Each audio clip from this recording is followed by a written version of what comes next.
ভারতের অবিসংবাদী নেতা নেতাজি সুভাষচন্দ্র বসু 1938 ও 1939 খ্রিস্টাব্দে হরিপুরা ও ত্রিপুরা কংগ্রেসের সভাপতি থাকাকালীন তিনি অনেকগুলি পরিকল্পনার কথা ভেবেছিলেন। তার মধ্যে অন্যতম হচ্ছে যোজনা কমিশন বা পরিকল্পনা কমিশন। এছাড়াও তিনি কীভাবে দারিদ্র্য, অশিক্ষা এবং অন্যান্য অস্বাস্থ্য সহ অন্যান্য বিষয়গুলির উপর জোর দিয়ে সেগুলিকে দূরীভূত করা যায় সে বিষয়ে তার চিন্তাভাবনা ছিল অত্যন্ত উন্নত।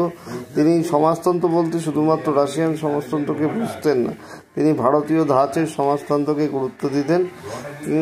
তার এই মত বা মতাদর্শ বা মতের পথকে অনেকেরই পছন্দ হয়নি। মহাত্মা গান্ধী এই বিষয়টিকে তেমনভাবে গুরুত্ব দিতে পারেননি। তার মতে এটি ছিল কংগ্রেসের গঠনতন্ত্রের বিরোধী। এইভাবেই কংগ্রেসের সঙ্গে সুভাষচন্দ্রের মতাদর্শগত দূরত্ব তৈরি হয় এবং পরবর্তীকালে তিনি পদত্যাগ